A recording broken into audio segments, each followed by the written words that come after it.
The Senate Committee on Government Affairs will come to order. Mr. Secretary, if you could please call the roll. Senator Daly, Here. Senator Allison, Senator Krasner, Senator Neal, Senator Orenshaw, Here. Senator Rogich, Chair Flores. Present. Please let the record reflect we have 6 members present. We do have a quorum. Please mark Senator Neal as absent excused. Good afternoon, everybody. Welcome to our hardworking Committee on Government Affairs. I want to remind those of you who have not had an opportunity to do so, if you could please sign in there at the entrance. For those of you who will be testifying, if you could please provide your contact information to Mr. Jones so that we may have your info should we need to reach you again. I want to remind everybody, please silence your cell phones. I'm doing that myself as we speak. For those of you who will be presenting in front of our committee, please know that we're all working off of our laptops and often our phones, including some of us walking in and out. Please don't take any of that as a sign of disrespect. We're just kind of trying to juggle through 14 different things at once here. We have 4 items on the agenda. Well, better said 5 with public comments, Senate Bill 39, Senate Bill 117, and then presentations by Nye County and the City of Fernley. We will take the agenda in the order it appears. Just lastly, I want to remind everybody, I know with the microphones, not everybody has had an opportunity to utilize these. On the microphone itself, there's a button. If you press that, the microphone will turn green, which means your microphone is on. Please state your name for the record after each question. We'll make it a lot easier for minute purposes. With that, I'd like to open up the hearing on Senate Bill 39. Good afternoon, sir. Welcome whenever you're ready.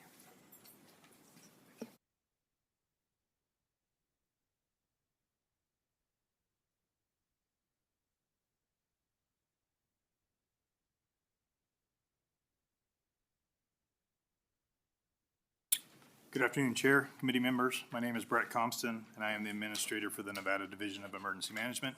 Today I have with me Mr. Jared Franco, who's my Chief Financial Officer. Thank you for giving us the opportunity to discuss Senate Bill 39 with you. Enacted in January 2021, the Safeguarding Tomorrow Through Ongoing Risk Mitigation, or STORM Act, authorized the Federal Emergency Management Agency to establish hazard mitigation revolving loan funds, providing grant seed funds for hazard mitigation projects. This program offers capitalization grants to state agencies responsible for emergency management, enabling them to create revolving loan funds for mitigation projects and activities to increase resilience and mitigate the impacts of events such as drought, extreme heat, severe storms, wildfires, floods, and earthquakes. To apply, eligible entities such as the state of Nevada must establish a revolving loan fund to be administered by the agency responsible for emergency management as directed in 42 U.S. Code 5135. To this end, Senate Bill 39 proposes to establish the Hazard Mitigation Revolving Loan Fund. Disasters encompass 4 phases: mitigation, preparedness, response, and recovery. Hazard mitigation specifically involves reducing or eliminating long-term risks to life and property from hazardous events, serving as a core function of emergency management. This bill establishes the authority to apply for and manage a revolving loan fund dedicated to mitigation activities. It outlines the parameters of STORM Act funding and ensures that the revolving loan fund remains protected from reallocation, aligning with the intent of the FEMA grant.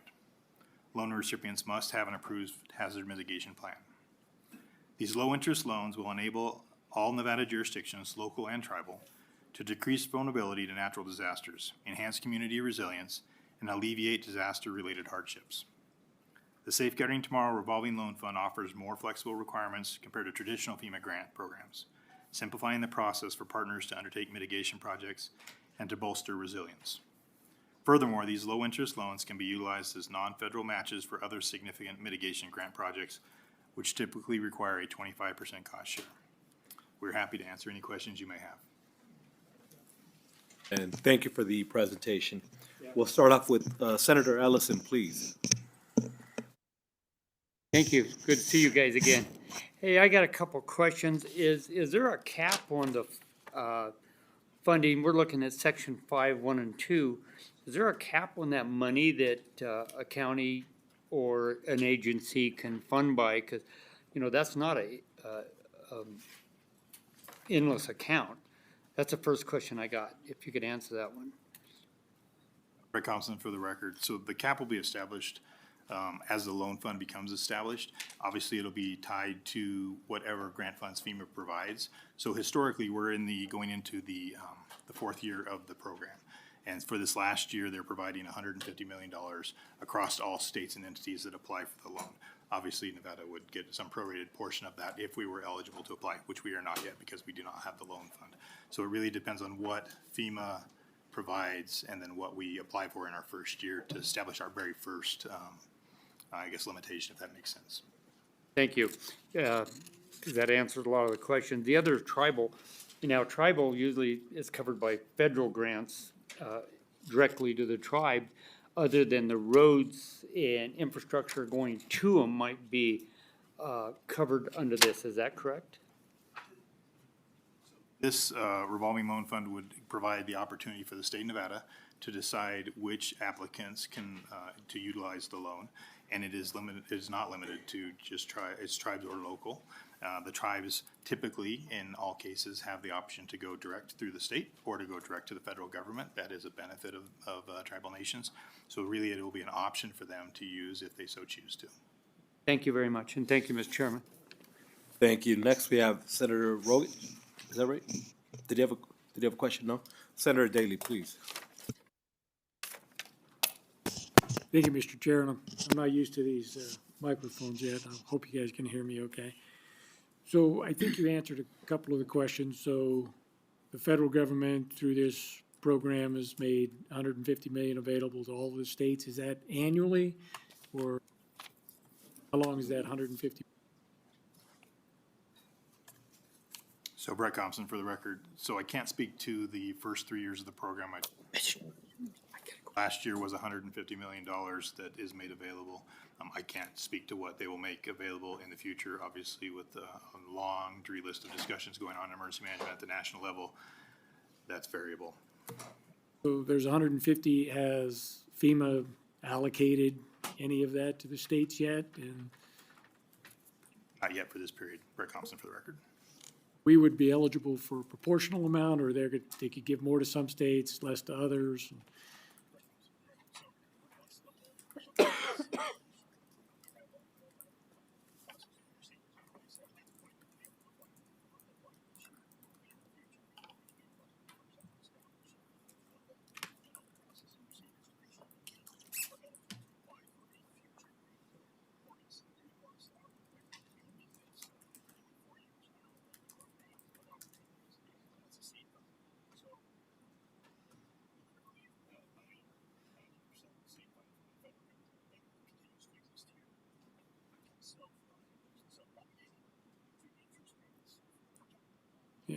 So understood. So we haven't applied for it. So we apply for the grant. Government, the feds give us a grant, and then we have to comply with the SMART Act as we then give out sub-grants, if you will, or grants for that, and the people have to apply on that. So what type of projects are done? I imagine some of it can be studies. It can be a variety of different things.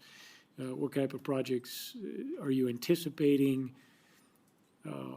this money being used for, and then will there be construction projects? And we'll ask a separate question about that. Thompson for the record. So specifically, these have to be for mitigation projects. And so mitigation projects may be establishing fire breaks, large fire breaks in the urban interface. It may be building in culverts or diversionary areas for flooding to prevent flooding. And the whole intent of this is to allow many of our more rural jurisdictions that typically don't have a lot of cash on hand to do that match that comes with a mitigation project. And so they can reach.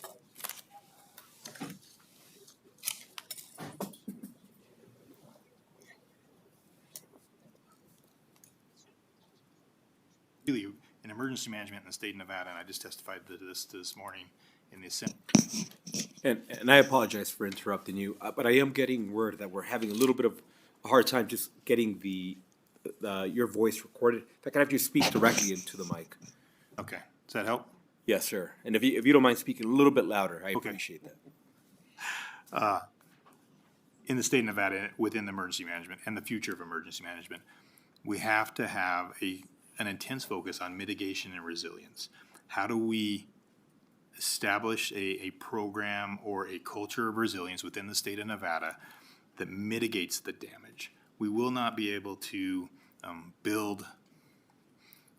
we won't be able to, we shouldn't be building in the midst of a disaster recovery. We need to be building before a disaster occurs, before a disaster strikes, and this is part of that type of a program.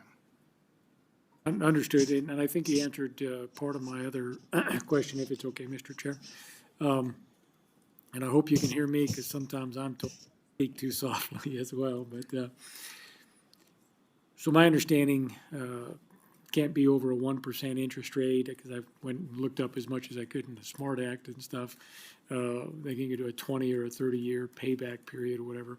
But there is a match by whichever government applies for this, the local government and in the tribal entities. So on that rest of the public match, I don't know how it would apply to the tribes for sure, but any other local government that's doing this, they would have to then comply with any other state law for a public works or any type of project. They would have to bid it and pay prevailing wage and do all of those. All of that would still apply even though they're getting this loan. Because if it was just the loan, I think there would be a question, but if they have to put matching funds in, it might answer that. But so what's your take on it if they try to get creative with their financing and say, oh, no, we don't have any tax money in this, so none of that counts? So, Brett Thompson, for the record, I think there are two elements here. So first is the initial set of seed funds. So initial set of seed funds, at what point, whatever point we come back, most likely in the next biennium. So it's a 10%. So the state will have to provide 10% seed fund, and then the federal government will provide 90% of that initial seed fund. So let's say, just for arbitrary, let's just say it's $1 million. So state of Nevada will provide $100,000, and the federal government will give us $900,000 to establish the initial set of funds for the loan, much like the discussion we just had here about what's the initial cap. As far as the match, what we're really talking about is typically in a mitigation grant, there's a 25% match. And so if you were one of our small rural counties and you didn't have a large excess amount of cash, but you really needed to do a mitigation project, say to prevent flooding, you would then come to this loan and you would take the 25% that you're required to provide up front for the match, and you would take that in the loan. So the loan is designed, or the loan fund is designed to cover that match portion that they may not be able to do up front and allow them to continue to do mitigation. There's no reason to put a community at risk simply because they can't fund it up front. And this is what this is designed to overcome, if that makes sense. I think it does, again. And what I'm trying to get to is, would all of the other processes for a construction project or purchasing, if they were going to get a consultant to help them design or whatever, all of the procurement processes for those types of projects, just because it's funded by a loan, they would all still be in place, or do we need to make that clear in the bill? Because I've talked to plenty, especially, and no offense to my rural friends, especially some of the rural entities, they like to interpret the rules a little bit differently than some others and say, oh, no, that's not our tax money, that's a loan, we gotta pay it back. But it's not direct tax money, and our tax money is used to pay the loan, not to pay for this project. So then they don't want to do the procurement or bid the project or pay prevailing wage. For the record, and actually, I completely understand your question now. The answer is they will be required to follow each and every requirement of any mitigation grant, because 75% will still be a mitigation grant from FEMA, with only the initial 25% being loaned. So they'll still be tied to every single requirement there is for purchasing, procurement, construction, just like we would any other emergency management mitigation grant. Federal requirement for federal prevailing wage would apply, or if state and federal wage applies, then they would use whichever one. Okay, that's what I wanted to just be clear on. I've fought too much about some of this stuff to make sure that those laws are applied and followed on this, and I didn't want to have an unknown loophole. Yep, thank you. And I think we do have a follow-up from Senator Ellison, please. Thank you. And I've been to a lot of these with the city and like City of Elko and the county commissioners in Elko. And that's the whole county, based on what we've done. Them grants that come to the city and the city council or the county commissioners look through the grants and the writing and the upfront money and what they're gonna have to pay in the future is already in them forms when it goes to them councils that has to approve that. Isn't that correct?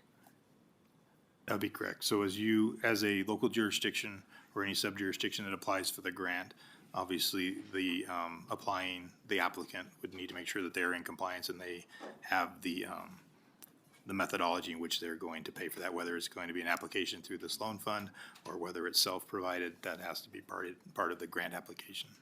Thank you. Vice Chair, please. Thank you very much, Chair. And my question has to do with Section 8 of the bill, subparagraph 2. We're starting at line 26. The account consists of A, capitalization grants received from the Federal Emergency Management Agency pursuant to the Storm Act. B, money appropriated by the legislature to satisfy any matching funding as required by the Storm Act. C, money from the repayment of any loan made by the division from the account to an eligible recipient. And D, interest and income earned on the money in the account. My question is, we're seeing a lot of cutting to federal grants right now, and I'm wondering if there are drastic cuts to these capitalization grants from FEMA, will the account be able to survive? If this account's created, if this passes, but let's say these capitalization grants from FEMA are drastically cut or even eliminated, is there enough there to keep this account alive, or will there need to be another source of revenue to fund it? Brett Thompson for the record. It's a tough question. And the reality is we don't know what will happen at the federal level in emergency management in the future. I think that it's relatively safe to say that there will be some evolution of how emergency management is conducted within this, within the country and within the state specifically. With that, though, I think there is a tremendous amount of opportunity for us to evolve how we manage emergency management here in the state. Now, to answer your question specifically, the answer is it depends. So as it stands right now, that grant exists. There is no guarantee that that grant will exist once we've established this loan and when we go to apply next year. That will be completely dependent upon how things play out at the federal level. I don't think that that's a reason to stop moving forward with this. I think that any opportunity that exists to give us a chance to make things better, to help people before disasters come, to mitigate the potential impacts of a disaster, is a good chance to take. If the federal grant funds are not there, once we've established the loan, we simply don't apply, and now we have a law on the books that is not funded and not seated, and we don't execute. So there is a risk, I think, but I think it's a great risk, and I think anything that we can do to make that opportunity better for Nevadans to mitigate risk is a good risk, or a good option. Thank you, Chair. Members, members, any additional questions? Seeing none, I'm going to thank you. If you could have a seat back with the audience, and then we'll have other folk who wish to speak in support join us here in the front.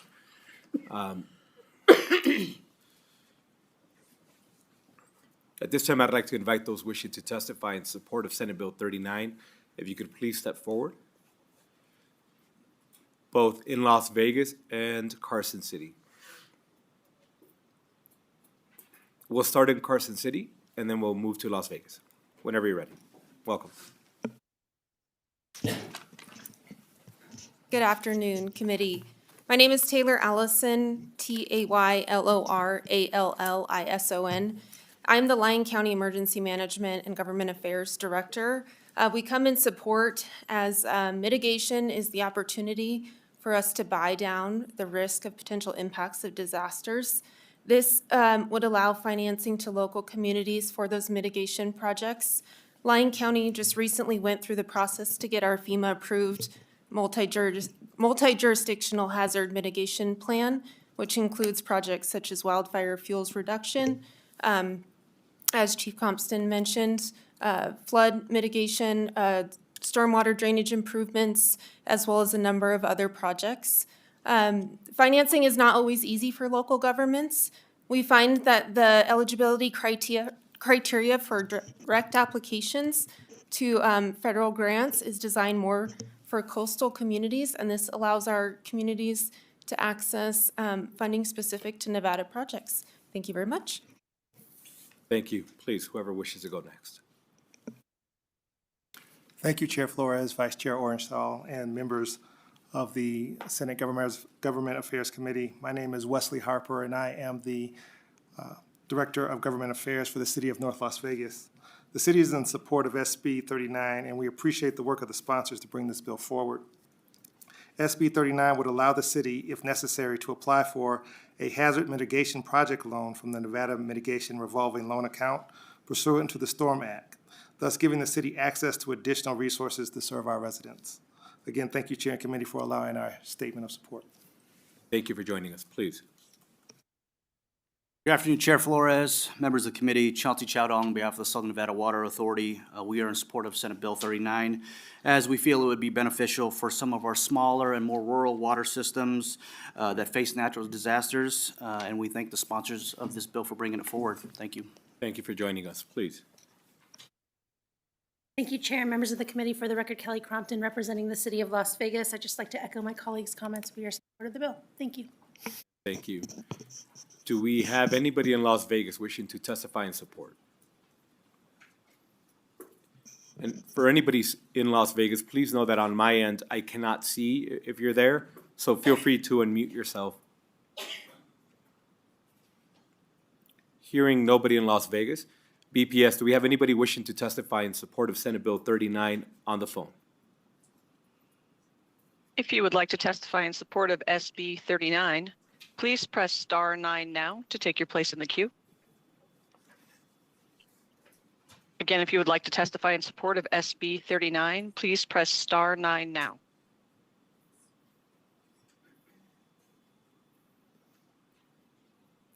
Chair, you have no callers wishing to participate at this time. Thank you. At this time, we'd like to go for those wishing to testify in opposition to Senate Bill 39 in Carson City or Las Vegas.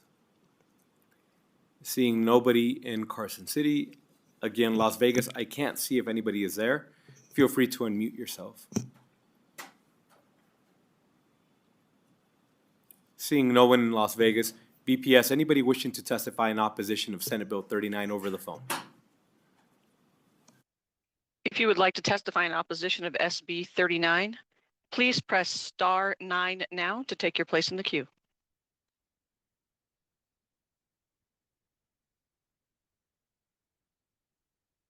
Chair, you have no callers wishing to participate at this time. Thank you. BPS, we'll stay with those wishing to testify in the neutral position. Anybody wishing to testify in the neutral position over the phone? If you would like to testify neutral on SB 39, please press *9 now to take your place in the queue.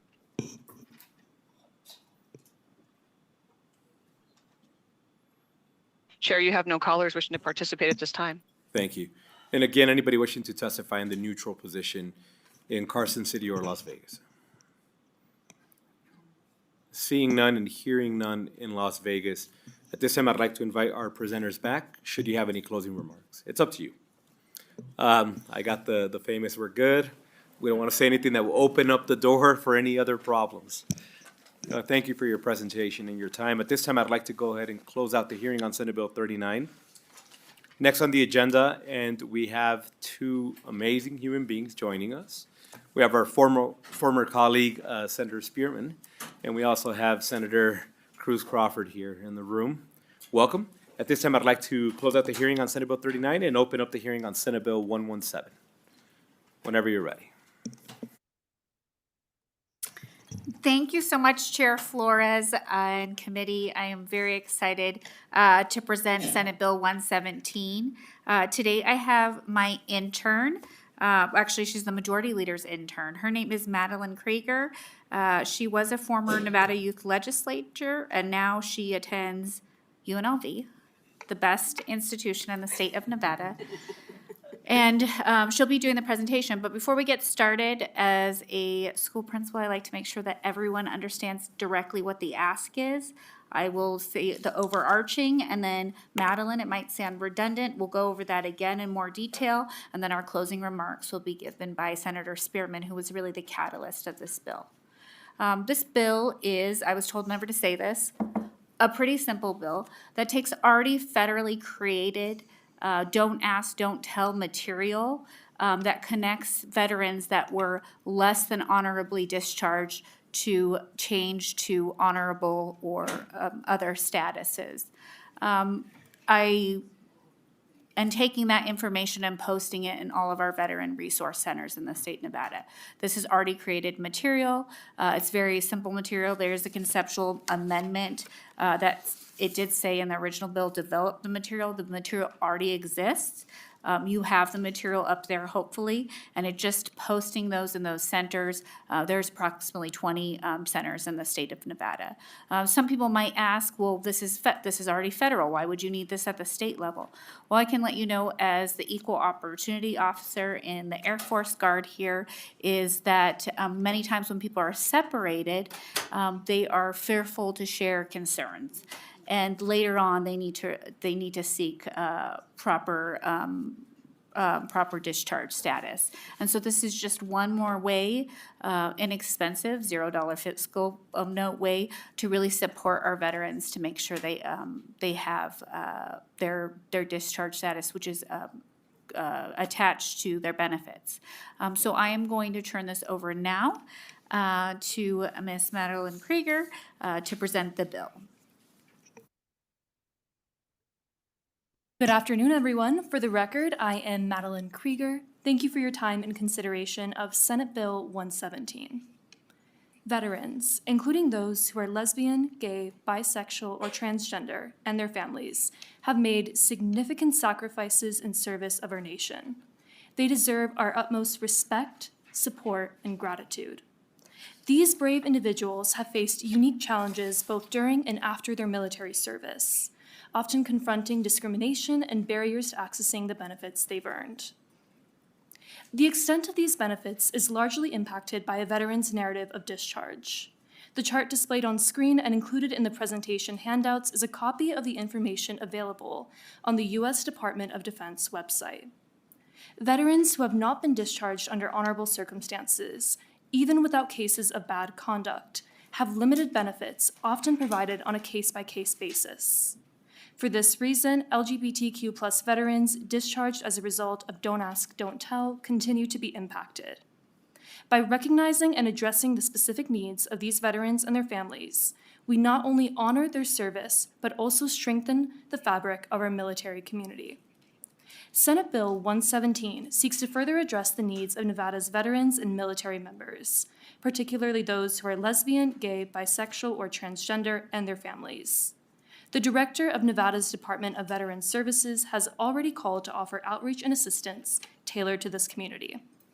This includes helping veterans apply for upgrades to their discharge status or changes to the narrative reasons for their discharge. Building on this foundation, SB 117 seeks to expand the reach of these services. At the chair's pleasure, I will briefly provide a bill summary of SB 117 before handing it over to my co-presenter for closing remarks. The bill requires the Director of Nevada's Department of Veterans Services to develop a program of training and informational materials related to a veteran's discharge. Specifically, the program should include the process for applying for an upgrade to the character of the veteran's discharge from service or a change in the narrative reason for the veteran's discharge from service. This program must be made available to any agency, resource center, or program in the state that provides services and resources to veterans and members of the military regarding the benefits, services, programs, and assistance available to them. SB 117 would improve accessibility to resources essential to reversing the impacts of Don't Ask, Don't Tell and supporting our state's lesbian, gay, and transgender veterans. With that, I will defer closing remarks to Senator Spearman. Thank you. Thank you, and good afternoon, Chair and Vice Chair, committee members. My name is State Senator Pat Spearman, former State Senator Pat Spearman. I served 12 years representing Senate District 1. I now live in Northern Nevada and was glad to come and lend my testimony to this bill. I am a veteran. I served almost 30 years in the military. My final assignment was in the Pentagon. But I served all over the world. I served 3 tours in Korea, I served in Panama, took my company to Germany. But it was the things that I saw at the Pentagon the last 6 years of my service. Unfortunately, we were privy to a lot of the information that only got to civilian population months and sometimes even years after it happened. I served in the Army Operations Center, and we were ground zero. Everything that happened in the world, all over the world, went through the Army Operations Center. I happened to be the one responsible for personnel. And in that role, it was making sure that the units that were going into Iraq, going into Afghanistan, making sure that they were fully staffed. And for those who weren't, we took people from different units, primarily from National Guard and from reserve units, to make sure that when they went into the combat zone, they were fully staffed.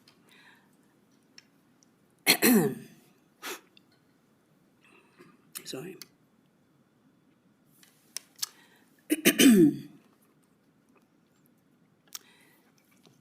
I still have nightmares, and I also have PTSD about the things that we saw and the things that we had to report on. We prepared the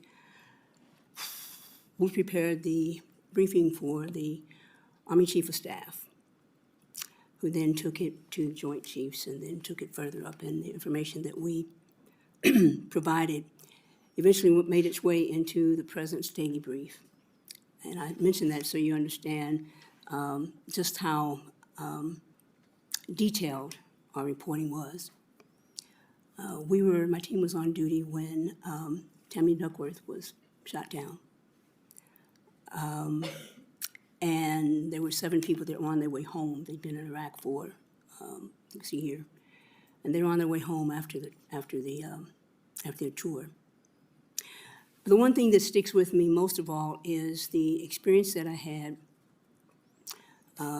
directly at the Pentagon. Everyone knew that I was an ordained minister, so especially when we worked on Sunday, it fell to me not only to do the personnel pieces and to assist with military police, that sort of thing, but also was the chaplain on Sunday and provided religious services, and people who were having a tough time because we worked days and nights, were having a tough time, they'd usually make their way over to my desk and ask questions. There was a time when someone came and sat down and said, "I need to talk to you. Can we go to the break room?" And the story, sorry, excuse me. The story that they told me was of a couple, and I can tell you I can give you the overarching details, but not the finite details. That were in a relationship, had been in a relationship for about 10 years.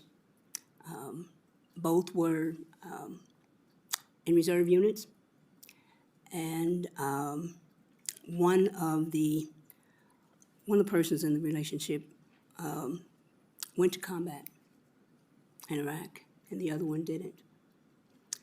Got a call from a friend, a mutual friend, and said, "Hey, when's the last time you heard from?"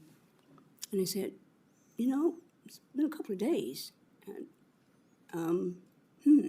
Not since they were getting ready to go out on a convoy." And so the other person said, "Why? Why do you ask that?" Oh, no reason. I said, "You might want to just go to the go to headquarters, go to the orderly room, and see if you can get some information." And so by now, the person is anxious. Went over to the orderly room, and because they were a same gender couple, so they were not married, they did not respect the relationship, and the person who was asking for the information could not get it. They said, "We can't give you anything. If we find out something, we'll let you know." A couple of days later, they were sitting on the couch watching the news, and at the end of the news report, they were rolling the names of people who had been killed in an IED attack. And one of the names was their partner.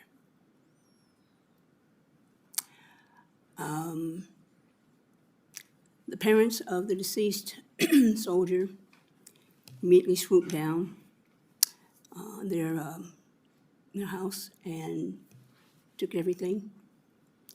And they had pictures of themselves, you know, vacationing and that sort of thing.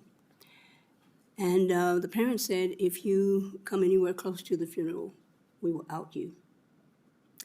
And this was don't ask, don't tell, in its most wicked hour, if you will. And so the person did not go to the funeral, but stood across the street from the church and watched as the coffin went in, and just there in the eaves of the church, listened to the service. And after it was over, ran out and made their way to Arlington National Cemetery. And stood about 50 yards away from where their deceased partner would be buried and watched the ceremony. And after everyone left, they ran across the street, ran across the lot there, and got to the gravesite just in time to touch the top of the flowers on their partner's coffin. And it was raining, so they said they were in the mud, just rolling around crying. And I tell you that story because that's one person that I know that's buried in Arlington National Cemetery. We don't know how many more. I served from 1977 to February of 2007 and served my entire time in the closet. But I was proud to serve. And I like to say that anyone who served after 1975, 76, when conscription was over, we served because we wanted to. We were not drafted. And we didn't mind going into harm's way. Iraq and Afghanistan are the first time since the War for Independence that the majority of the fighting forces were reservists or National Guard, 2/3. And I know that there were several people who came to me concerned that if they were ever found out, even in combat, they would be discharged. What this bill is about, it's about honoring those who were proud to serve and proud to give their lives. Less than 2% of the American population today has ever put on a uniform. But those of us who have, we respect people who are in uniform and we respect their service. What this bill is about is a continuation, excuse me, of the bill that I presented to make sure that those service members, some of who have friends buried in Arlington National, some who have friends buried in the Nevada Veteran Cemetery, we're buried all over the world in veteran cemeteries. People don't know our names because we served in silence, but we're there. And so when you look at freedom not being free, we are the land of the free because we're the home of the brave. I ask you without fear or trepidation, please honor the service and the sacrifice of our members of the military who happen to be members of the LGBTQ community.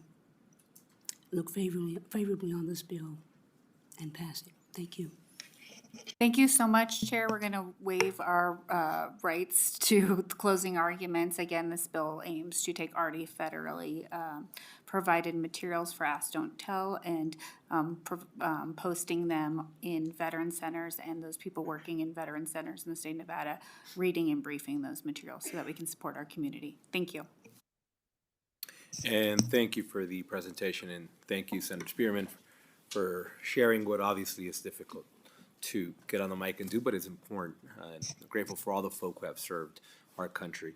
With that, members, I'd like to open it up for questions. We'll start off with Senator Ellison, please. Thank you, Ms. Spearman. It's good seeing you again. It's been a while. And I thank you for your service for this country.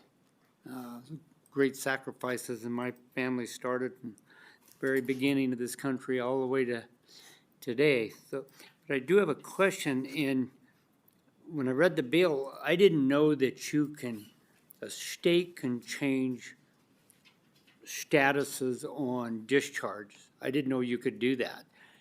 Could you explain that? Because I know when I got my discharge, it said medical under honorable.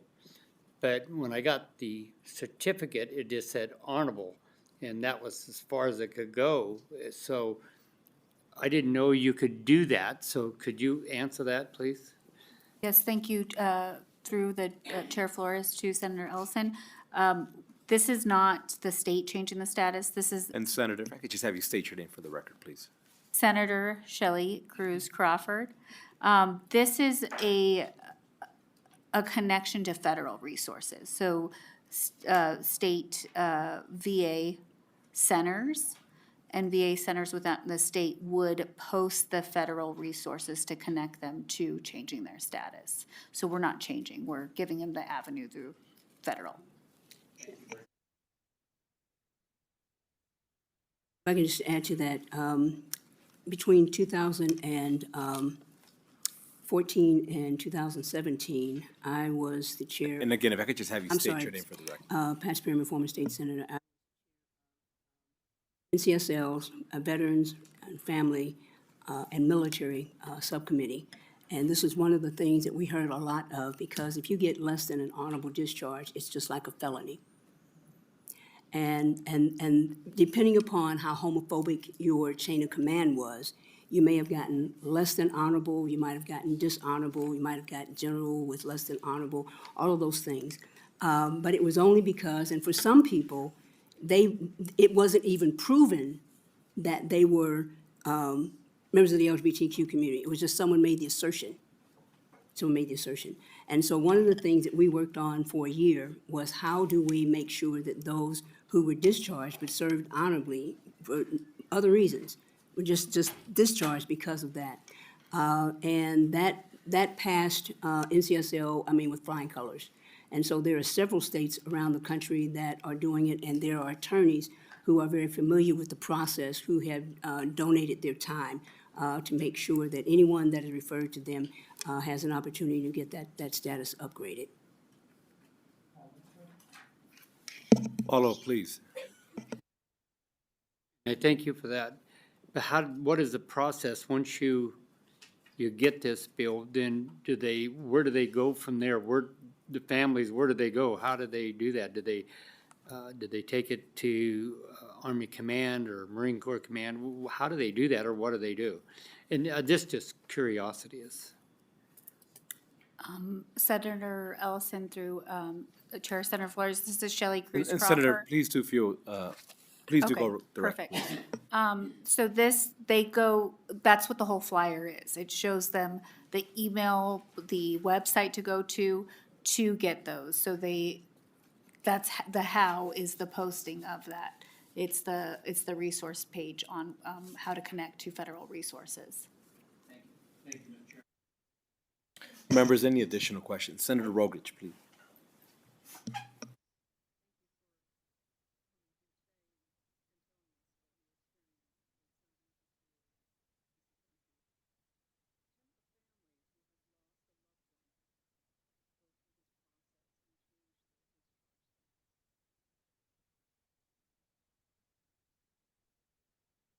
Very good question.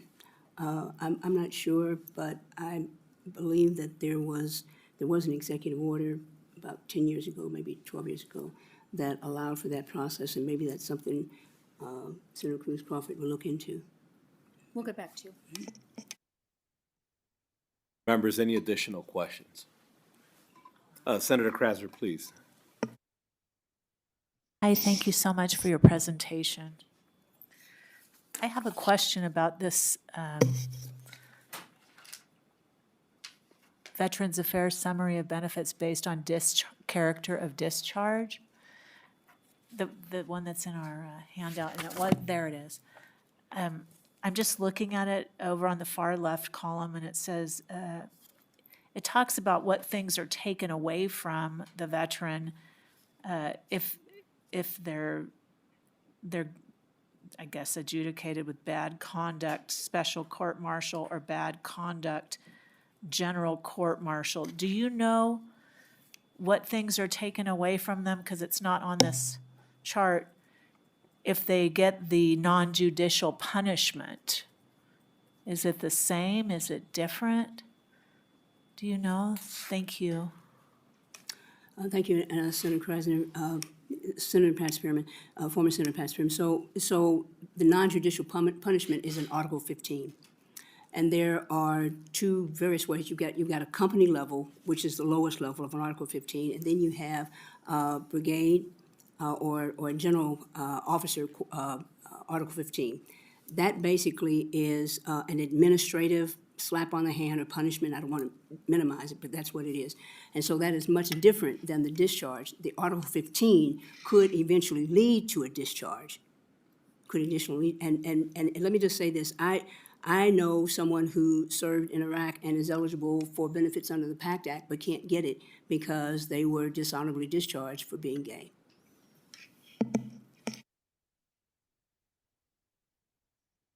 Members, any additional questions? Seeing none, I'd like to invite you to sit back. Thank you for your presentation. And at this time, I'd like to invite those wishing to testify in support of Senate Bill 117 to please come forward.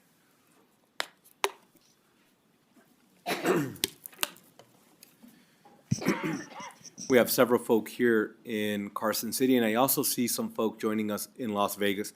If we can start with Las Vegas, and then we'll move back to Carson City. Hello, my name is Frank. Yeah, are we ready? My name is Frank Slaughter, FrankSlaughther, and I'm here in support of Colonel Spielman.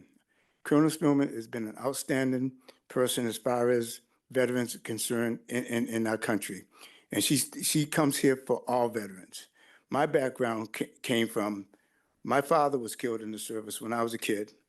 I have three cousins that were killed from Vietnam to the first Gulf War. 4 of my uncles have served in the military honorable discharge. I'll never forget, when I was going into service, the uncles that were living said, you got to have an honorable discharge, and if you're going to serve, you do your 4 years, do it honorably, because anything less than an honorable discharge, you lose your benefits. Now, people that have served our country, and for whatever stripe they are, gay, black, white, they deserve to be honorably discharged if they did their job. I served with members in the service here with Red Horse. I served 2 branches, Air Force and Marine Corps. My last branch was with Red Horse. I had gay members in my squadron, and their job was no different from my job. They did it honorably, and like I said, this bill needs to be passed. People need to right the wrong of people that were discharged just because of their sexual orientation. And that's pretty much what I have to say. Thank you. Thank you for joining us. Is there anybody else in Las Vegas wishing to testify in support of Senate Bill 117? Seeing none, we will come to Carson City. Whoever wishes to go first. Good morning, good afternoon, Chair and committee members. My name is Jessica Munger, M-U-N-G-E-R. I'm the program manager for Silver State Equality. We are Nevada's statewide LGBTQ+ civil rights organization, and we're in support of SB 117 and in support of veterans, including LGBTQ+ veterans who gave so much. These veterans should get the support, resources, and honor that they deserve. Thank you for your consideration, and we encourage your support. Thanks. And thank you for joining us. Please. Thank you, Chair Flores, Vice Chair Orenshaw, members of the committee, for allowing my statement of support. My name is Wesley Harper. I am the Director of Government Affairs for the City of North Las Vegas. The city is in support of SB 117, and we appreciate the work of Senator Cruz Crawford and the joint sponsor, Assemblymember Moore, and former State Senator Pat Spearman to bring this bill forward. The City of North Las Vegas has demonstrated its commitment to supporting all veterans. 17,642 veterans live in North Las Vegas, and we are home to the only jurisdictional veteran-focused center in Southern Nevada. The Veteran Community and Resource Center provides comprehensive support for veterans and their family, and I'm happy to share the details about the center at the committee's request. Again, thank you, Chair and Committee, for allowing my statement of support. And thank you again for joining us, please. Chair and committee members, my name is Andrew Lee Pilbit. I'm the state chairman for the United Veterans Legislative Council. I represent the 250,000 veterans in our state, and when you include their families, that's 500,000 Nevadans. So that's the group that I'm the chairman of for Nevada. We're in support of this bill because we think every veteran has to have a right of redress when things are done wrong. And a lot of that has happened over decades. What happened 15 or 20 years ago, and Colonel Spearman can correct this if I have it incorrect, we came up with a thing in the DOD called the TAP program, which is Transition Assistance Program, to help our veterans understand when they're exiting. The problem with the TAP program, it happens in the state that you're discharged from.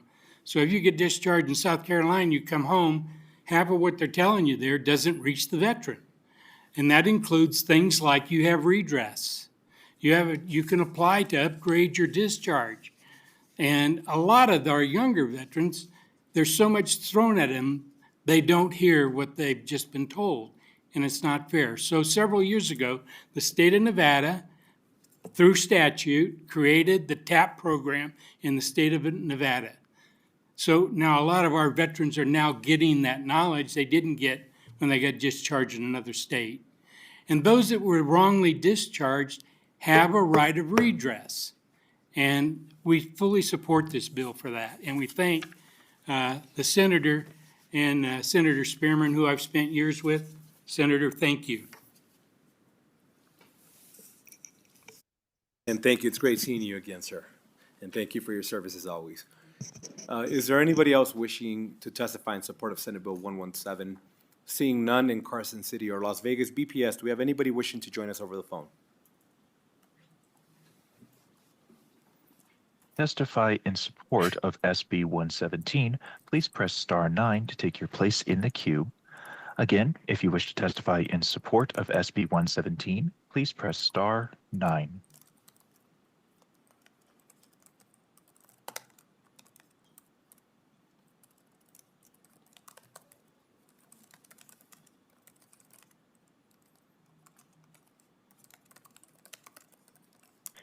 Good afternoon, Matthew DeFalco for the record from Henderson, Nevada. Good afternoon, Chair Flores, Vice Chair Orenshaw, members of the committee. As the legislative liaison for the Nevada Veterans Caucus, I strongly support SB 117. This bill is about doing right by those who have served our country and ensuring that every veteran in Nevada has a fair shot at accessing the benefits that they earned. For far too long, veterans who were unjustly discharged due to their sexual orientation, gender identity, or other discriminatory reasons have struggled to receive the recognition and support that they deserve.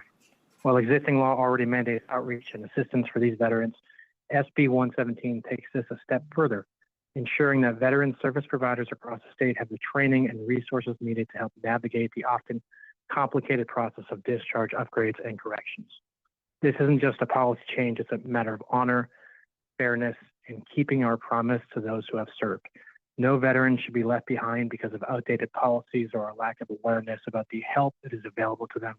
On behalf of the Nevada Veterans Caucus, I urge the Senate Government Affairs Committee to pass SB 117 and take a meaningful step forward towards justice for our veterans. Thank you very much. Thank you for joining us today. BPS, anybody else wishing to testify in favor of Senate Bill 117?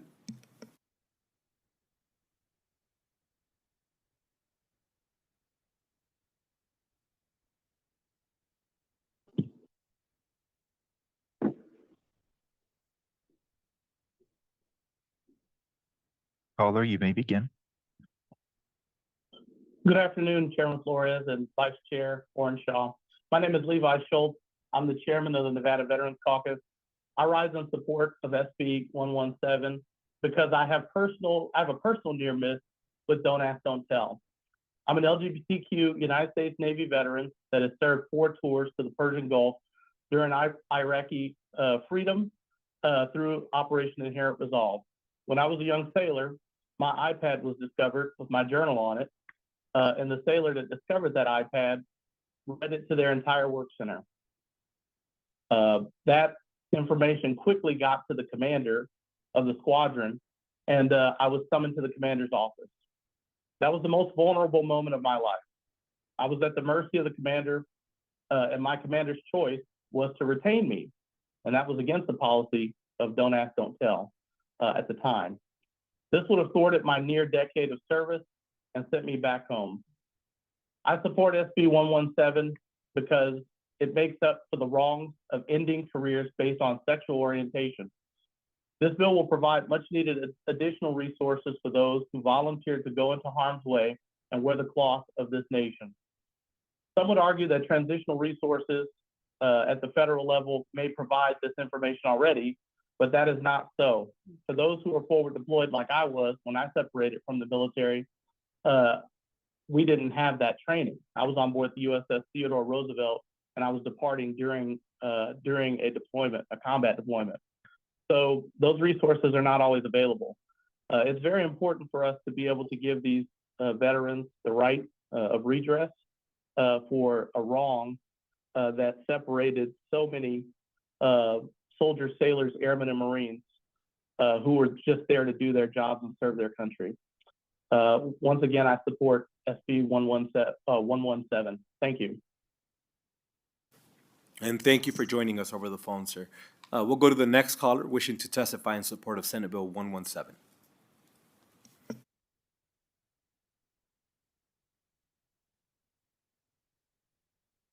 Thank you, Chair Flores and committee.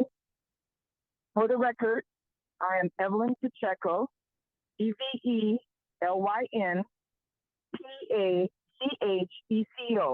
and I am a disabled Army veteran, and I strongly urge this committee to support SB 117. Thank you for your time. And thank you for joining us. Do we have anybody else wishing to testify in support of Senate Bill 117? Chair, there are no more callers choosing to testify in support at this time. Thank you. BPS will stay on the phone lines. Is there anybody else wishing to testify? Is there anybody wishing to testify in opposition to Senate Bill 117? To testify in opposition to SB 117, please press star 9 to take your place in the queue.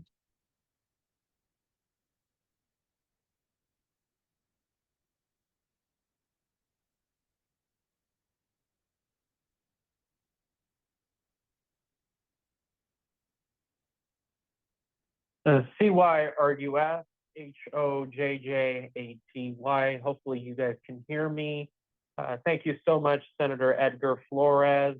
I appreciate the people who have served this country, I still remain in opposition to this bill. I will ditto the future callers. Thank you so much. Yield. All right. Thank you, sir, for joining us. BPS, do we have anybody else wishing to testify in opposition to Senate Bill 117? Chair, there are no more callers choosing to testify in opposition at this time. Understood. Is there anybody in Carson City or Las Vegas wishing to testify in opposition to Senate Bill 117? Seeing no one stepping forward, BPS will go to neutral on Senate Bill 117. Chair, there are no callers to testify in neutral at this time. Thank you. Anybody in Carson City or Las Vegas wishing to testify in neutral, if you could please step forward. Seeing none, if we could please have our senators please come back up with any closing remarks, should you have any. Fair enough. They've also opted out to avoid opening the door. With that, we'll go ahead and close out the hearing on Senate Bill 117. And again, we thank all those of you who have served. We thank you for your service to our country. And with that, we'll close out the hearing. Also wanted to recognize Assemblyman De Silva, I think, had just stepped into our meeting room. He snuck out. He snuck in and snuck out. Just wanted to acknowledge him. And with that, we'll go ahead and move on to the next item on the agenda, which is a presentation by Nye County. Take care. Good afternoon and welcome.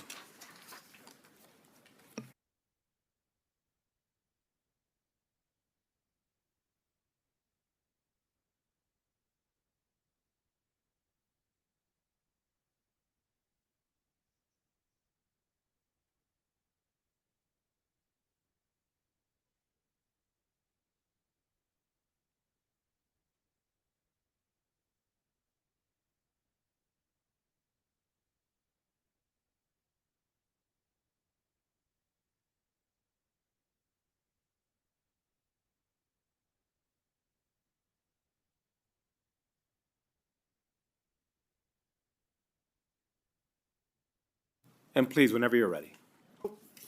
Thank you, Mr. Chairman. Mark Fiorentino with the law firm of Kempfer Crowe. We represent Nye County. I'd like to start with just an introduction. We have a small panel here today. To my left is Lorena Dillinger, who is the Assistant County Manager for Nye County. And down in Las Vegas, you have Helen Bay, who is the Nye County Comptroller.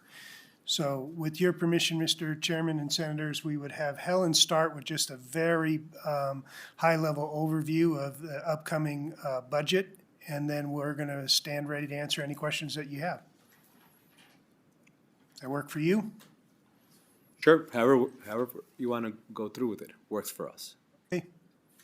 Helen, you want to go ahead? Good afternoon, Chair. Thank you for having me. Helen Bay, Nye County Comptroller. We've been asked to give a budget overview of Nye County, and we can start with the first chart, which is the Nye County projected revenue for 2025-2026. We will be receiving in approximately $86.6 million. Most of that going to the general fund at $56.6 million. As you can see on the, there's a chart on the right. I don't know if you have it, but just some stats that haven't really changed much over the 3 years. But Nye County's staffing has been in 434 2 years ago.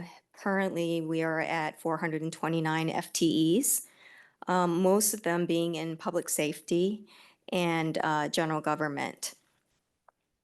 Our population for the county has risen and dropped a little bit. In 2024, we had 51,334, and for 2026, it's dropped down, it's gone up a little bit to 51,802.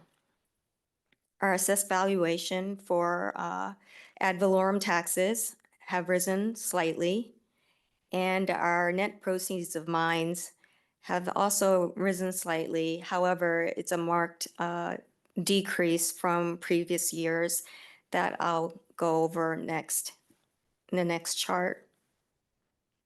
Other sources of revenue, as you can see, we receive about $9 to $12 million yearly in federal and state grants. We have several other special revenue funds that comprise about 13% or about $12 million of our overall budget. We have a small capital project funds budget that has dropped significantly due to the declining mining revenues that used to be the source for affording our capital outlays. And then we have the public works, which represents mainly roads and airports. And that is funded through fuel tax. Going on to the general fund revenue sources. As I explained earlier, we have our property tax at 37%, and then the other majority of tax revenue is through our consolidated tax or sales tax. We have a general trend. Our property tax has risen gradually with the rise in population. Our net proceeds from mining over the past 7 years has dropped dramatically. We used to receive in about $2.8 million back in fiscal year 18, and now that has gone under $1 million to about $500,000 in a year. We expect to see the same in this coming fiscal year. Our consolidated tax has stagnated, and it is still hovering around $21 million. We operate off the general fund, which comprises of the $56.6 million.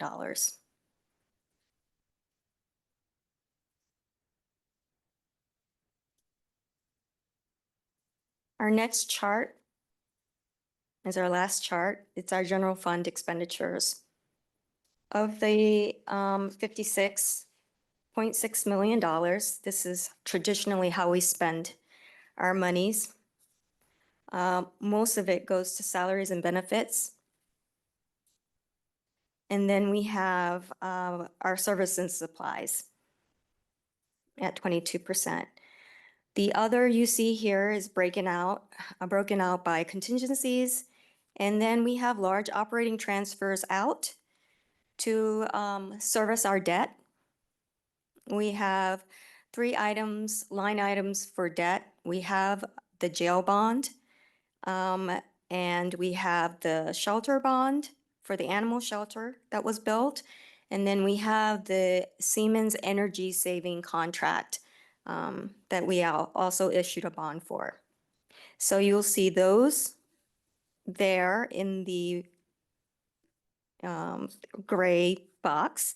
And then we transfer out a little to fund our compensated absences, and also our trust property expenses to cover our trust property proceeds that are held in trust for a year until it's released. And that's just an offset account. So if you have any questions. Yes, thank you for the presentation. I think there may have been some confusion, but it's also, it may have been who we originally reached out to. We do appreciate this breakdown of revenue that was one of the requests. However, we submitted a request for about 7 or 8 different things, and that's been the norm for all our jurisdictions, counties and cities, understanding affordable housing, particularly addressing issues with the unhoused, language access programs, federal funding. So I think there may have been a misunderstanding because we weren't expecting just to have a revenue conversation, although that was a request, particularly because one of our members obviously is an expert, Senator Neal, in that. But I don't know, and I don't want to put you in a position where I'm asking you questions that you're not ready to answer. Please. Mr. Chairman, thank you very much for that. And I will take responsibility for that. It was my advice that we not submit written answers to those questions because we thought it might be more appropriate to have a back and forth. But we did get the questions, and we're prepared to try to answer them the best as we can today if you want to go through them one at a time. Okay, fair enough. And members, just for the sake of clarity, with every other jurisdiction, as we've engaged in, affordable housing is obviously a problem in the state of Nevada. Understanding what's happening with language access, as we know some jurisdictions have implemented what they needed to, others have not. As we know, there's a conversation happening at the federal level, and there's a lot of concern at the local, state level, and with local jurisdictions as to who's going to be implementing immigration law and not. And then also with federal funding, there has not been a single session that we have not had that conversation in this committee. We know that unfortunately Nevada is often last in really capitalizing on some of that money. So I just want to know how, what work we're doing there. So maybe let me start. Sure. And anybody can jump in, and if I forget one, just let me know. We're here to obviously for the purpose of answering your questions. So let's start with the unhoused and what we've been able to do in Nye County. Our answer is not a good one, but it's probably one that you've heard consistently. And you can see from the financial information that we have that backs it up. We don't have a lot of resources in Nye County to provide any significant services, and right now, we rely primarily on our and I community apologize partners. for interrupting you. If you wouldn't mind, just name for the record, please. I'm sorry. I'm Mark Fiorentino. And so right now, we rely primarily on our community nonprofit partners to provide services. The largest one in Nye County, which you could correct me if I'm wrong, is the Nye County Coalition. We are certainly, I think one of the follow-up questions was, are you doing any collaboration with other entities? And we're certainly open-minded to doing that. It's difficult to do in Nye County because of the size of the county. And most of the other communities that I think you've probably heard from are struggling with the same lack of funding issues as we do. When it comes to using county resources to enforce federal immigration policies, the county is currently not using any of its resources to do that. When it comes to the language barrier, I think Lorena's been working on that very recently, so she might be better to answer that question.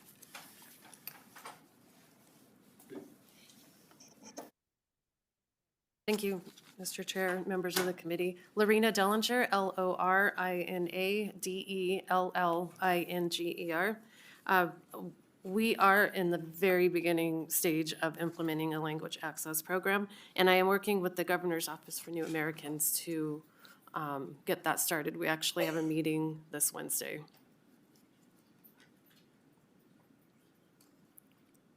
Understood. So try to think the best way to go about this. Well, let me go back and we can start with the immigration questions, and then we'll move into some of the language access and then federal funding. I understand that no county money will be utilized, or at this point, there is no plan to utilize county resources for immigration enforcement purposes. Have you had an opportunity at the county level to discuss and have this conversation with the sheriff's office, with law enforcement there? What are they saying, and kind of what's the game plan there? We are currently not using any resources for any immigration efforts at this And I time. apologize, if I could have just, Lorena Dellinger. thank you. And has there been any conversations about doing that in the future? Thank you. And then in reference to the language access, you have not created a plan at all, is that correct? Lorena Dellinger, that is correct. And have you had an opportunity to work with the Office of New Americans at all? Not yet. We just recently scheduled a meeting for that. Understood. And had they reached out to you previously? Or did you have to reach out to them? We were introduced through Vince Guthrow with NACO. And how long ago was that? Understood. Last Friday. Understood. And then in reference to the federal funding questions, if we could just dive into that a little bit. Again, I understand that often it's difficult because a lot of this is matching dollars. At times we can't do it because we don't necessarily have the participation we wish or the relationship happening that we need at the state level or with some other municipality. But I was just curious to know if we could expand a little bit about that. How much money are we getting? What are we using it for? How do we look there? And I don't know if we want to send that to Las Vegas maybe. Yeah, I was just going to say, Mr. Chairman, Helton's probably the best to kind of give you that summary. Please.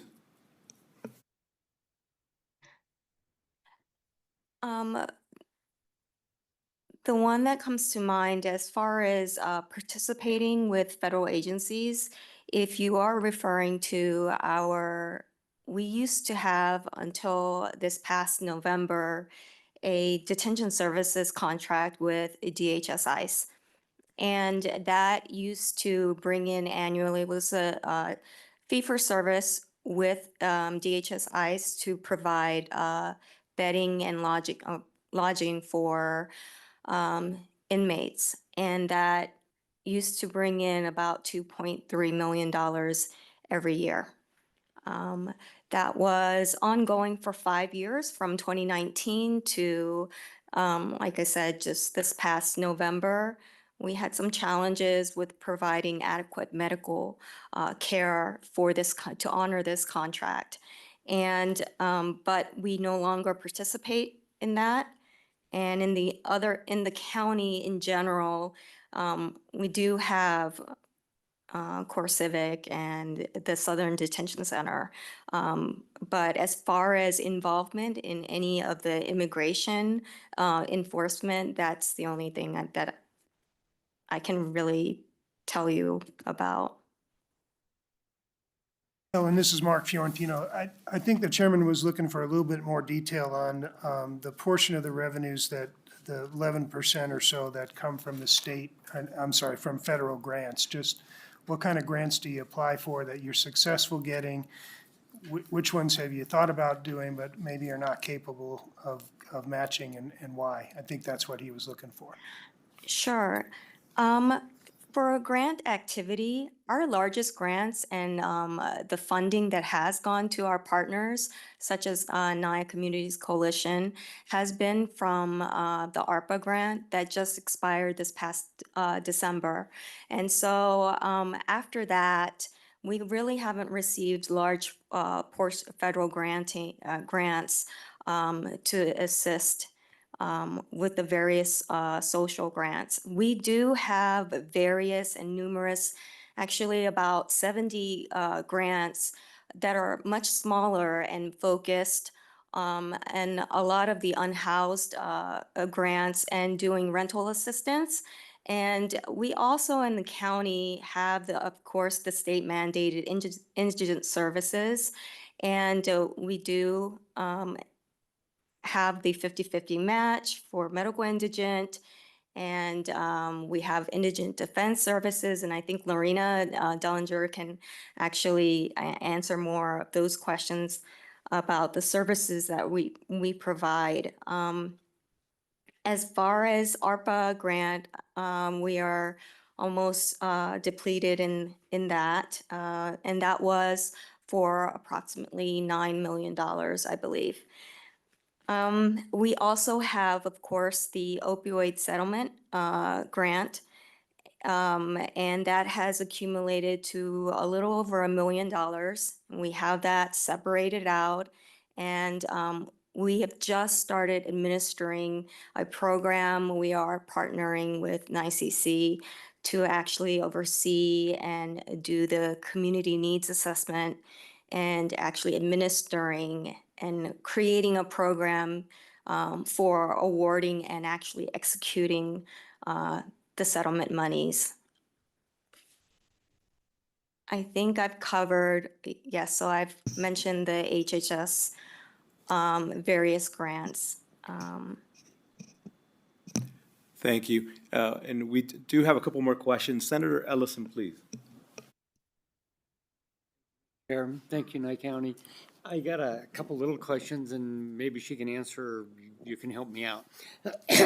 The ad valorem tax based on the income of the people moving in, are they buying houses, and is the property growth coming up as far as the property tax is it's to the county? That's my first question.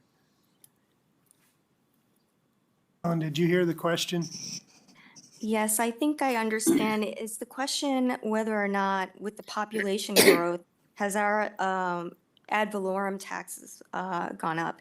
It has risen slightly.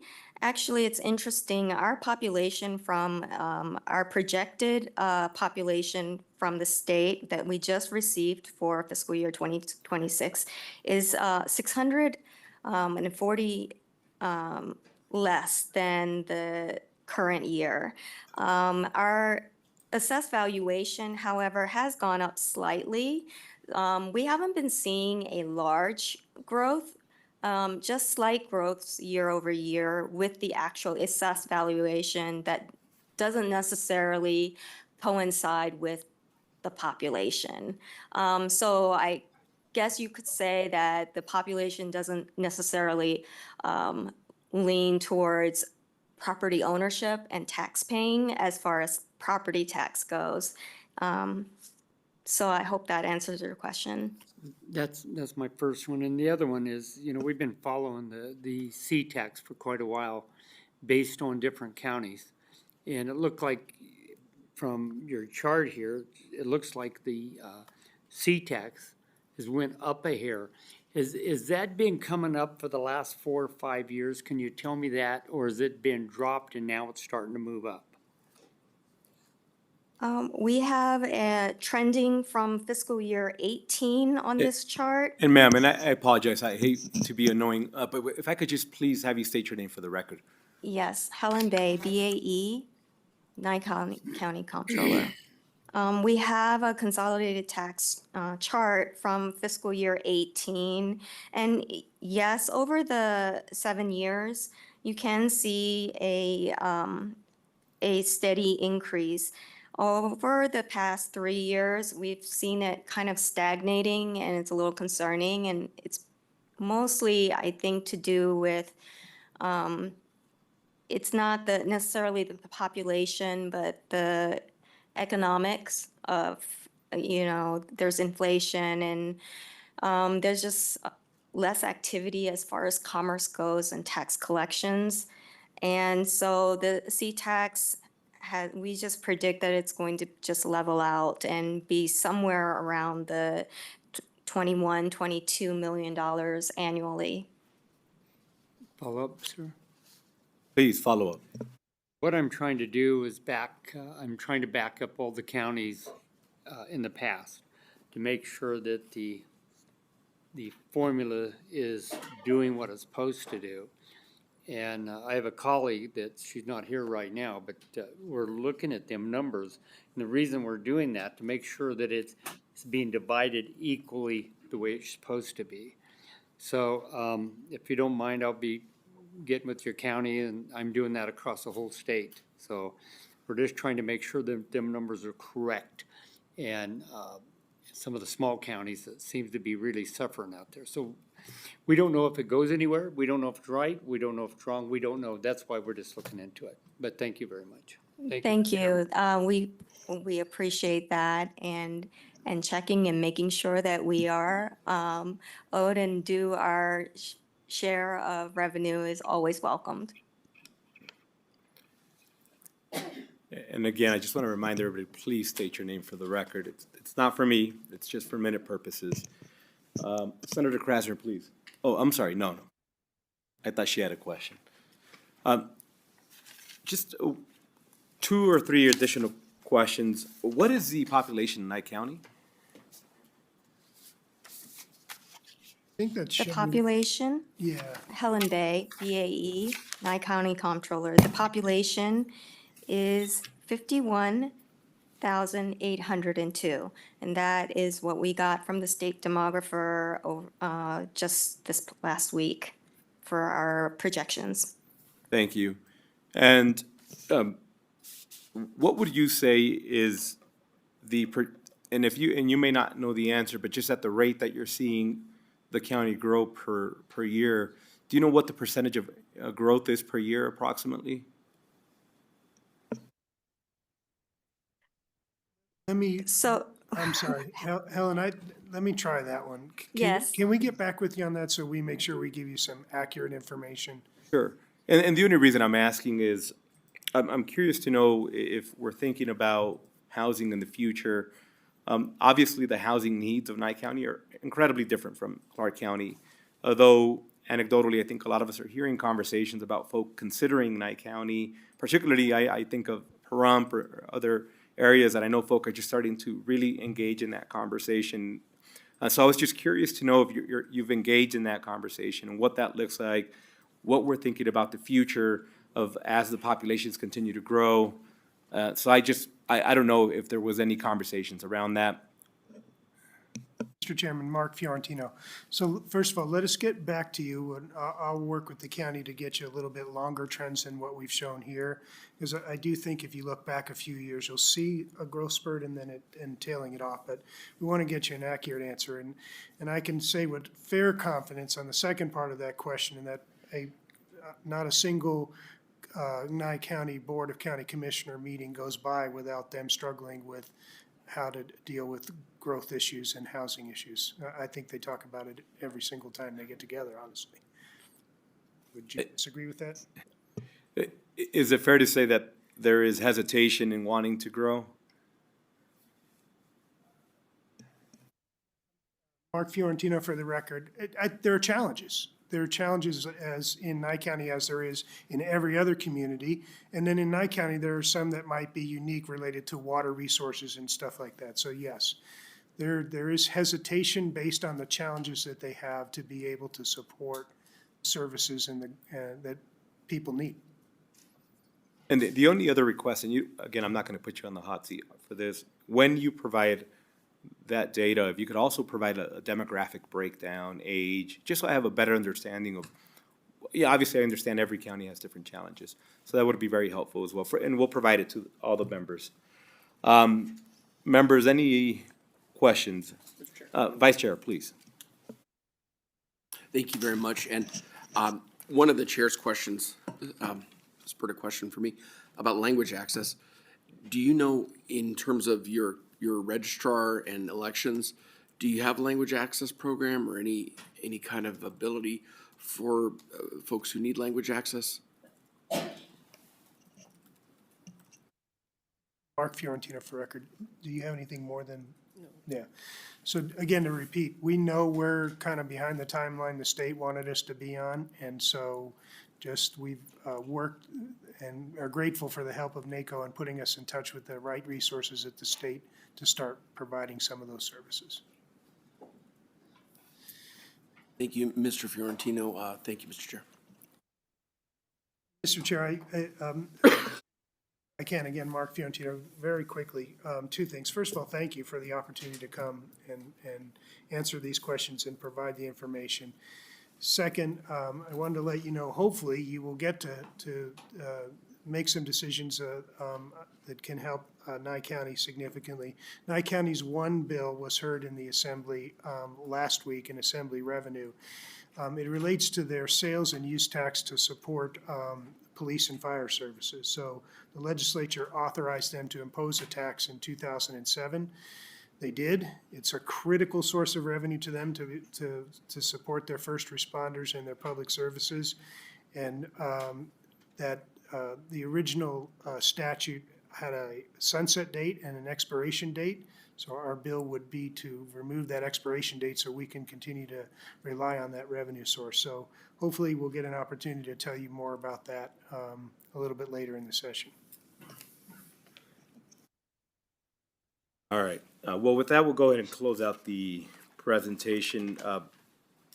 Candidly, I will say that I wish we would have been able to engage in a much longer conversation, had an opportunity to vet a little bit more what's happening. Perception-wise, it's hard for us to give a report back because I don't think we were prepared to really engage in a very meaningful conversation today. But what I'm going to do for the sake of transparency, I will submit questions in different areas, be as detailed as possible with my request, and then I will continuously share that information with the members to do that. What we were hoping to do today, maybe do it in more of a back and forth email request. With that, we'll go ahead and close it out. Thank you, all three of you, for being here today. Appreciate you. For the sake of clarity, I forgot to mention the game plan for this week. We'll be meeting again Wednesday at 3:30, and then hoping for us to, again, give everybody an opportunity to have this Friday off. I just wanted to say that for those of you, particularly with families, so you can plan, or some of us have to drive really far. So I just want you to be ready for that. We do have one more presentation by the City of Fernley. I appreciate you being here today. And with that, we'll go ahead and open up the presentation, whenever you're ready.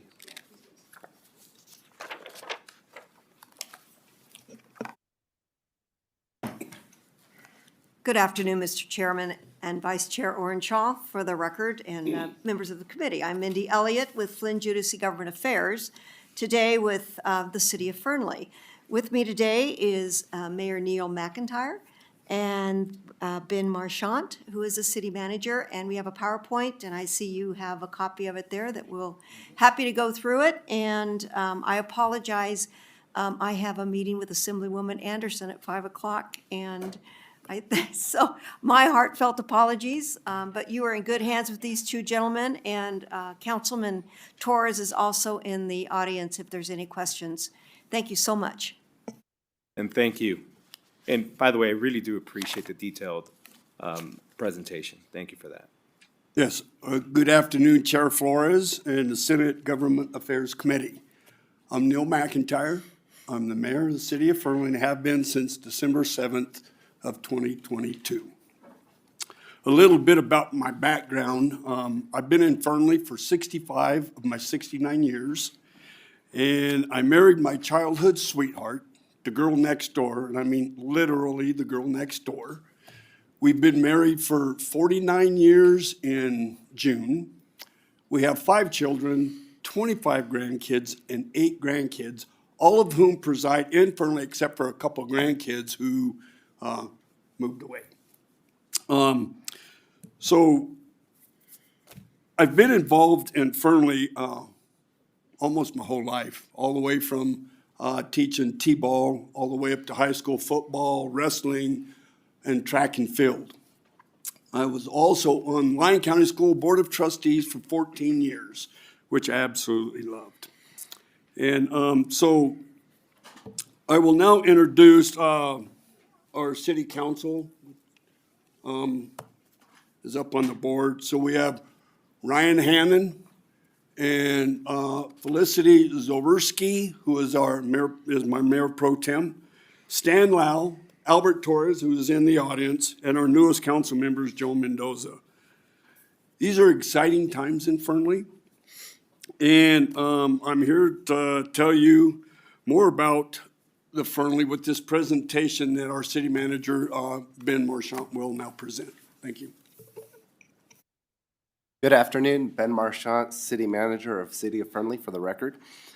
Thank you for this opportunity to present Fernley. What I'd like you to understand and take away from this presentation is that Fernley is growing. It is a very exciting time to be in Fernley. Fernley was incorporated as a city in 2001 with a population of 8,500 residents. It has grown 300% to over 25,000 as of last July 1, according to the state demographer. Just from 2020 to 2024, the Fernley's growth rate was 8.3%, the third fastest growing city in Nevada after Mesquite and North Las Vegas.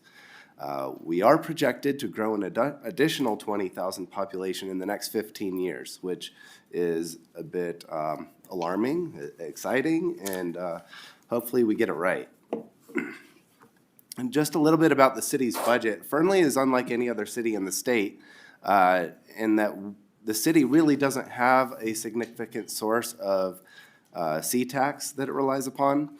30% of the revenues are from property tax. That's a declining revenue source because of the abatements and the limited on growth. And when there is an economic downturn like there was in 2010, property taxes went down a whole lot faster than they came back up.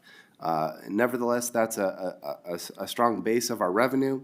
Licenses, permits, and fees are also related to growth, because if you're not growing, you're not having building permits and business licenses come in, or increasing franchise fees. But nevertheless, that's 27.25% of our budget.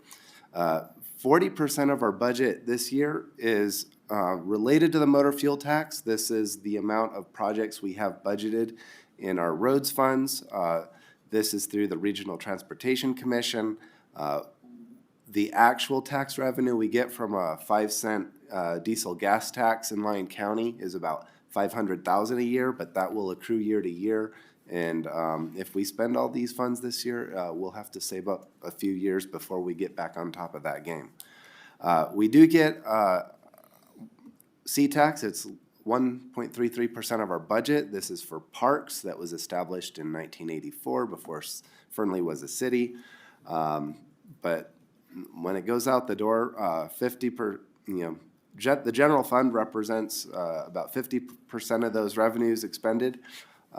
We have allocated $4 million from reserves this year to fund our Community Response and Resource Center, which is 17.5%. And then there's the streets capital improvements projects at $7.5 million, matching the motor fuel tax.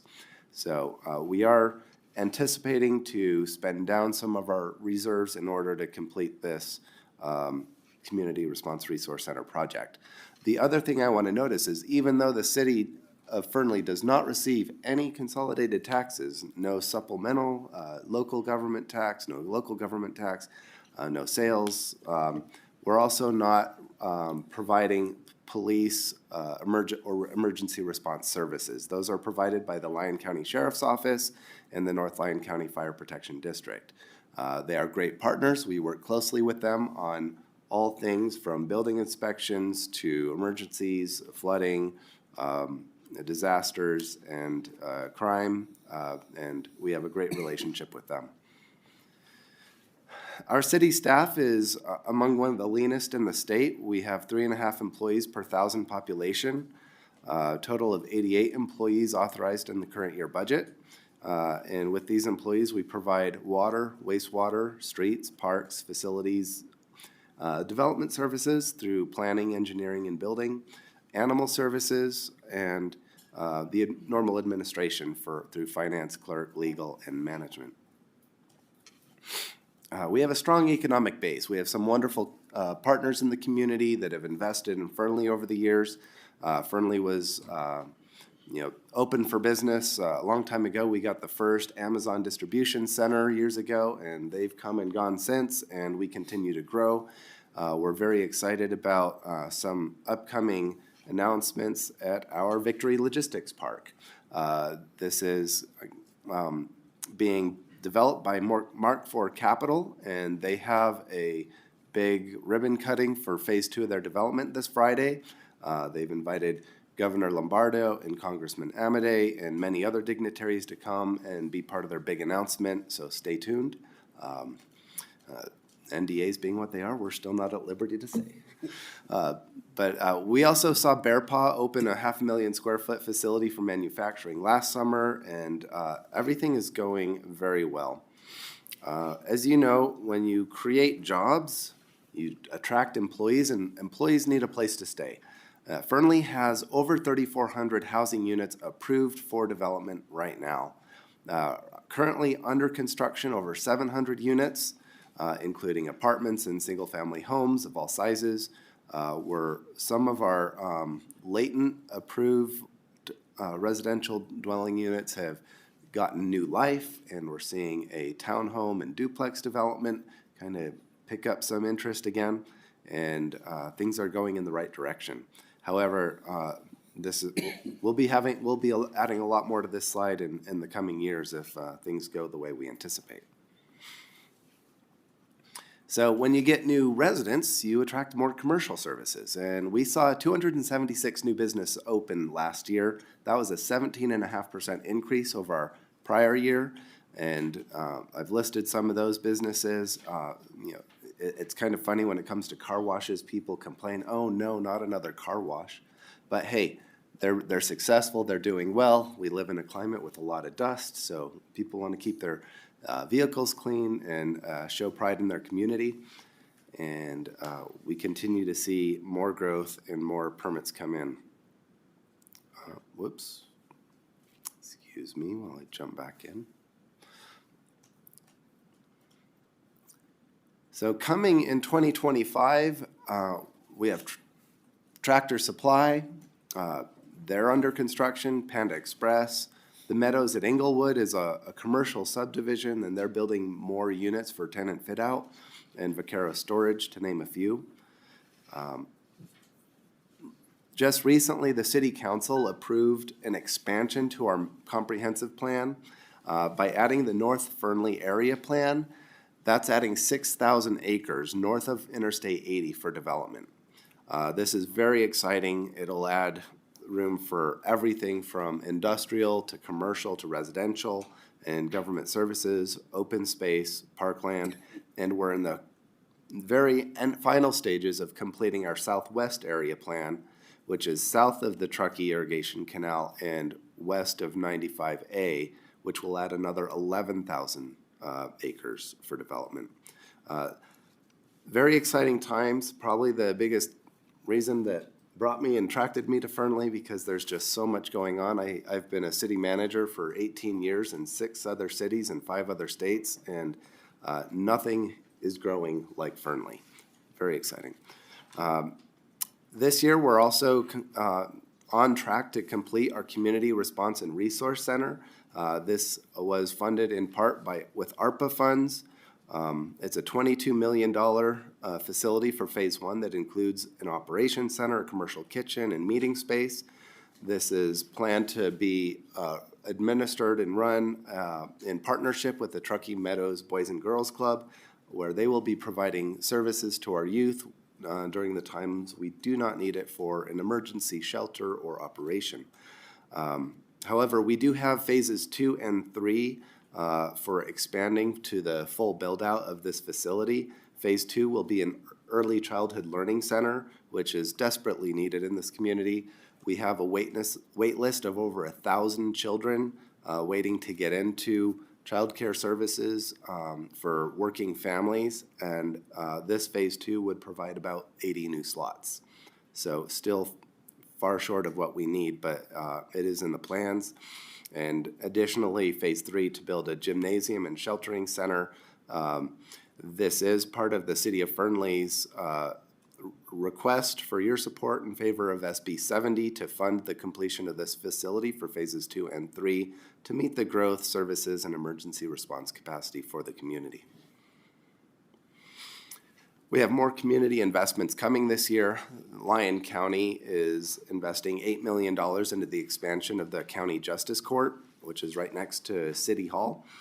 And the city also received a raise or build grant in the amount of $25 million to pay for an extension of Nevada Pacific Parkway to build, which will connect Interstate 80 with Highway 50A over the Union Pacific Railroad tracks.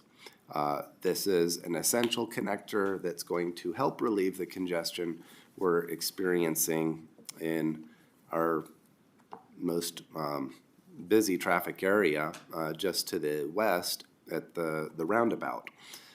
So with all this growth, we have constraints, traffic being our biggest one. The City Council last month had to revise our comprehensive plan to remove the NDOT roundabout at Highway 50A and 95A from consideration because it is below the minimum standard of service in order to approve additional developments. And in order to not stop all development, we had to exempt that. But we are working with Nevada Department of Transportation on 3 corridor studies that will assess the entire needs for this roundabout. Fernley Highway 50A from exit 46 to 48 is the first corridor we're going to study. Then Farm District Road, which also is experiencing increasing congestion and safety concerns due to additional developments growing out towards the east. And then finally, Highway 95A and Highway 50A going south from Main Street, which has raised a number of safety concerns, especially at the intersections of Main Street and Cottonwood Drive.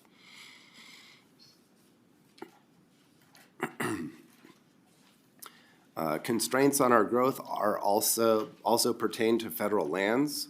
We're currently still working on the 2013 lands bill that was approved by Congress to acquire 9,779 acres. This is primarily in our North Area Plan. The conveyance process began with the first request for the first 8 parcels in 2019. We requested an additional 10 parcels in 2023, and we will be making the request shortly for the final 3 parcels this year. It has been very difficult and frustrating. I started with the City of Fernley 1.5 years ago, and the Bureau of Land Management said that they would have these parcels conveyed to the city by December of 2024. We failed to or 2023. They failed to specify which year exactly, because then they said, well, 2024 will have it, and we're still working on it. But they are down to the final few patents and reviews and legal questions, but it's been a very arduous process. And so the additional 12,085 acres that we are requesting in the 2023 lands bill that unfortunately did not pass out of session last year, Congressman Amodei has already reintroduced for this session, and we're hoping to see that go through, and hopefully we'll have the process down to a science to help facilitate the federal partners in this process. Yes. So lastly, I want to talk about the revenue limitations, which are a very significant impact on the City of Fernley. Because of our reliance on property tax, it is limited due to the legislative restrictions on tax rates. The budget cannot increase by more than 3% a year, no matter how well you're doing, no matter what's being built. And so Last year, we saw $100 million increase in assessed value of the city, which results in only an increase of $250,000 in the current year budget. We have requests for at least 5 new staff members in the current year budget to handle growth-related concerns. That $250,000 won't cover half of that. It's about $600,000 we need in revenue to cover our employee expenses. And while it may be possible to sustain them on the growth trajectory through permits and fees and licenses, it's not sustainable. And this limits the ability of the city to meet all of the needs of the growing population. The one argument I can make in favor of Fernley is that we are very protected and almost recession-proof because we do not rely on C-Tax and we have a very stable budget. But we do support Assemblymember Anderson's bill, AJR 1, for property tax reset upon sale to sustain municipal services. I think this is affecting other cities much more severely than Fernley because they've been constrained and are unable to continue the growth model of paying for yesterday what we're making on building for tomorrow. But eventually, Fernley will catch up. That is all we have for our presentation today. We'll be happy to take any questions. Thank you. Thank you for the presentation. Obviously, there's a lot of enthusiasm, room to grow, of course, but a lot of enthusiasm. And I appreciate you being here today to share a lot of what's happening there. Members, at this time, I'd like to open up for questions. Senator Ellison, please. Thank you. I fill up there every Friday and every Sunday. So you guys are moving a lot of gasoline. There seems to be a heck of a good gas war going on. I worked on the program there for PILT, and we were trying to resolve the issues that was out there a long time ago between Fallon and Fernley and the hospital and the police association. And God, it was awful trying to get that thing done. And we could never come to a working understanding to try to resolve that, but it never did. And you're at where you're at today, but I never seen a place put up so many commercial buildings than you guys do. They're just scattering everywhere. I mean, your commercial development is second to none.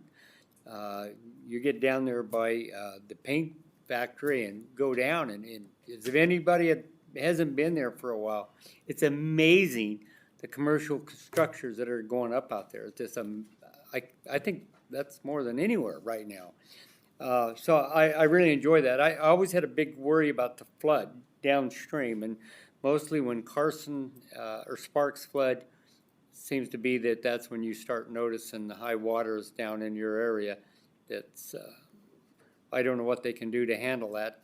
I know that comes out of the Sierras and then down, but I don't know what they can do because they do get a lot of flooding in Sparks, and then it seems like you get the blunt of it. The other thing that I was worried about is, you know, for the size of the facility and what it does is the airport is seems to be second to none anymore, and I don't even think is it open anymore. I don't see any planes there at all ever. Ben Marchant, City Manager, for the record. No, the Fernley Municipal Airport is not under active operation right now. I do know the owner has plans to renovate it and expand it, but I do believe that transportation and cargo transport is going to be a growing need for the area. The mayor and I have discussed a vision for perhaps seeing a cargo airport, an expansion of the Tahoe-Reno Airport out north and east of town, or in the Winnemucca Flats, or where we have some wetlands and no potential for development. It would be a really great location, but all those are just speculative at this point. Well, it seems to be with the commercial development that's out there, that airport being expanded for that reason, and the truck traffic that they're going to be having in there. I think it'd be something to look at in the future, because I think you'll really benefit from it. The other thing I had was, you talked about the roundabout. Which roundabout? As you come through town, I turn off and I come down and turn towards Silver Zone, but you come over the highway there, or the road tracks there. Is that the one you're having trouble with? And Ben Marchant, City Manager, for the record, yes, that is the point of pain. It's the most frequently complained about intersection in town. It's much improved over 15 years ago when it was a set of stop signs. And it from 2012, I guess, when it had an average daily traffic count of 30,000 and a capacity of 48,000, we're well over 53,000 trips a day. And about a year ago, we had a traffic study come out of specifically the Victory Logistics area where you see all these commercial buildings being constructed. And their traffic study found that the city's minimum level of performance is D in our master plan, and it was performing at levels of E and F at peak times. And that just means 2+ minute wait periods just to get through the roundabout. In fact, I like to kind of remember the fact that for me, Fernley is a very walkable community. It's about 1.3 miles between my home and office, and there was one particular day that the mayor left, the planner left in their cars, and I passed them both in that 1.5 miles on my way home while they were sitting at the roundabout. So maybe more walking, less cars would help it, but this was the first roundabout built by NDOT in Northern Nevada, and it's undersized for what we need. A follow-up, sir. I mean, how are you gonna move that traffic at this point in time now? I mean, are you gonna try to, you can either go through Fallon and try to go up that way to Carson, or where are you gonna put them? Neil McIntyre, Mayor, for the record. So right now with our raised grant, it's going to be a bypass road from Interstate 80 to Highway 50, which is what really clogs up the roundabout, everybody coming off the freeway and going east towards Fallon. So hopefully this bypass will get rid of a lot of the truck traffic, because it seems like when the big 18-wheelers and stuff try to come through the roundabout, and they're so slow and it backs everybody up. So hopefully that will alleviate some of the congestion at the roundabout. Okay, thank you. Please. Albert Torres, City of Fernley City Council. Senator Ellison, I just wanted to answer the questions on the airport and on the flooding. So with the flood in 2008 that came through, in order to rectify that, because the check station at the Derby Dam did not work properly, so TCID and the BOR had fixed the check station and totally rebuilt that entire section at Derby Dam so that it didn't flood all the way down. And then as far as the airport, the regional plan with, which Fernley is included in with Lyon County and the Silver Springs Airport, there's almost nothing that can't land or take off at that airport due to the length of the runway. So the plan is, and UPS and FedEx have both looked at flying in and out of there and continuing to grow, even taking away some of the cargo flights that are going into Reno Tahoe and redirecting them to the Silver Springs Airport. So all of our growth and our manufacturing that needs to be flown out would actually be trucked down to Silver Springs and then flown out from that location, which is the plan. Very good. Good planning. Thank you. Thank you. Members, any additional questions? Sure. Please, Vice Chair, please. Thank you. You mentioned the 2008 flood. Do you feel that things have been rebuilt now in a way that Fernley's pretty safe if something like that were to happen again, a tremendous rain or something like that? Neil McIntyre, Mayor, for the record. Yeah, as it sits right now, the flooding, water is not going to run uphill, obviously. It's going to go north towards Fernley. So the problem we're having right now is that with the lining of that canal, it really kind of dried up the shallow aquifer where a lot of the residents out there had shallow wells.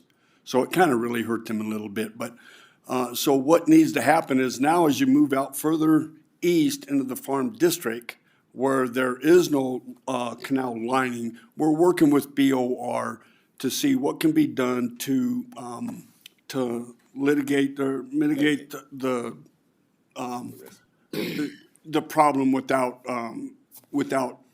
the flooding coming north. And there's several different options that have been spoke about that I wish would have been done in phase one.